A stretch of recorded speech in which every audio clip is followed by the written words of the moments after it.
বর্তমানে দেশের প্রেক্ষাপট অনুযায়ী আগামী নির্বাচনে জামাত ইসলামী প্রতিষ্ঠার জন্য ভোট দেওয়া যাবে কি? আপনারা আপনারা তো ভালো চিন্তাই করছেন, তাই না?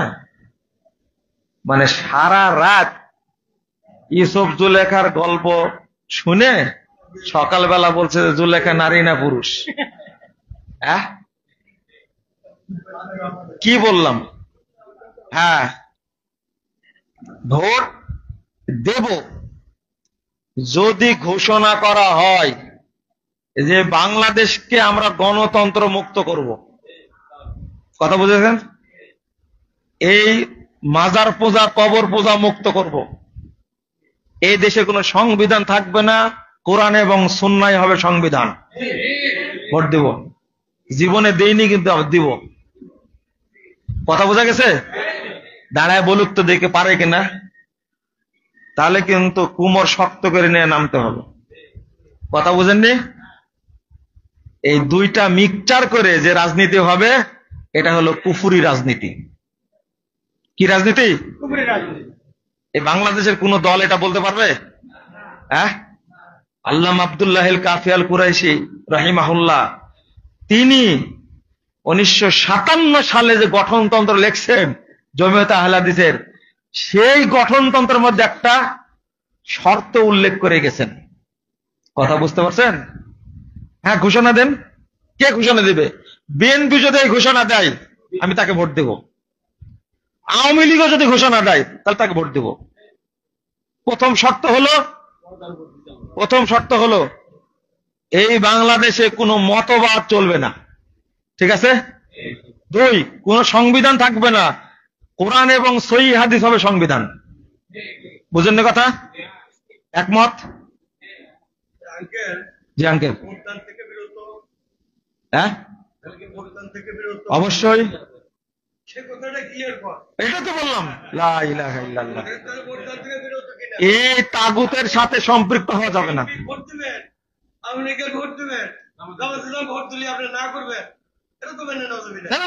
বলছে না।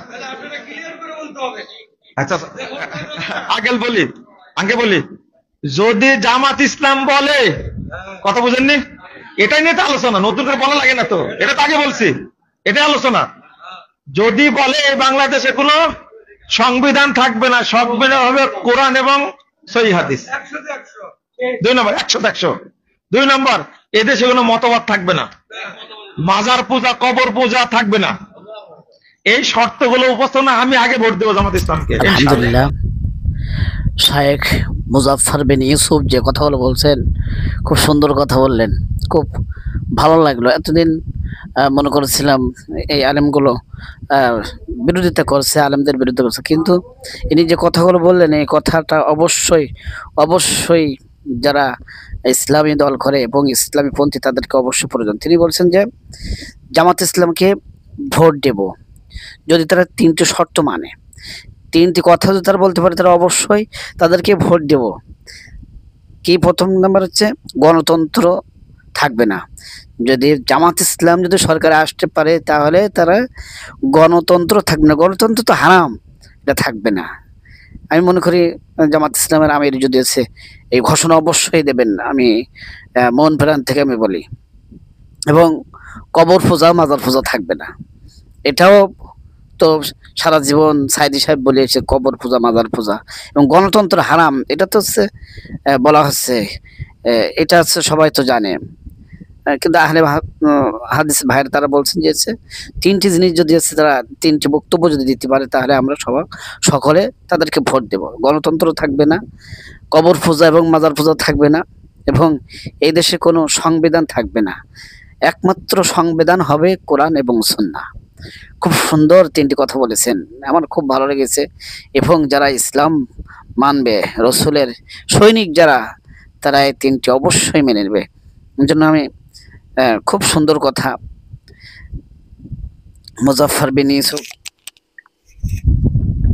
শায়েখ মুজাফফর বিন মুহসিন তিনি এই কথা বলেছেন, খুব ভালো লেগেছে। আমি জামাত ইসলামের আমিরকে বলতে চাই, আপনি এই ঘোষণা দিয়ে দেন অবশ্যই যে আমরা যদি ক্ষমতায় যেতে পারি, ইনশাআল্লাহ ক্ষমতায় যাওয়ার পরে এই গণতন্ত্র তো হারাম, কিন্তু ক্ষমতা যাওয়ার পরে আল্লাহ রাব্বুল আলামিন যে গণতন্ত্র থাকবে না, এটা গণতন্ত্র থাকবে না, এবং হচ্ছে মাজার পূজা, কবর পূজা এগুলো থাকবে না। এই দেশে কোনো সংবিধান থাকবে না, একমাত্র সংবিধান হবে কোরআন এবং সুন্নাহ। এই সংবিধান হবেই হবে ইনশাআল্লাহ। আর জামাতের আমিরকে আমি বলতে চাই যে আপনি ঘোষণা করে দিন, তাহলে তেনারা বলছেন আহলে হাদিস ভাইরা, অন্য অন্য আলেমরা তারা যেন না বলতে পারে যে সেটা ইসলামী দল না। তারা তিনি বলছেন, শায়েখ মুজাফফর বিন মুহসিন তিনি বলছেন, যদি এই তিনটি ঘোষণা দেয় তাহলে আমরা কোমর বেঁধে আমরা মাঠে নামবো, আমরা সেই দলের ভোট দেব ইনশাআল্লাহ। অবশ্যই সমস্ত আলেমরা, এই আহলে হাদিস ভাইরা অনেক, প্রায় 1 কোটির মতন বাংলাদেশে আহলে হাদিস ভাইরা, তাহলে এই আহলে হাদিস ভাইরা যদি জামাত ইসলামের পক্ষে চলে আসে, আর জামাতের আমির যদি এই বক্তব্য দেয়, তাহলে অবশ্যই তিনারা আমাদের পক্ষে আসবে। এই জন্য আমি জামাতের আমিরকে বলতে চাই, এই ঘোষণা দিয়ে দেন। আল্লাহ পাক রব্বুল আলামিন আমাদের সকলকে পরিপূর্ণ ইসলামের পথে থাকার তৌফিক দান করেন, সকলে বলে আমিন।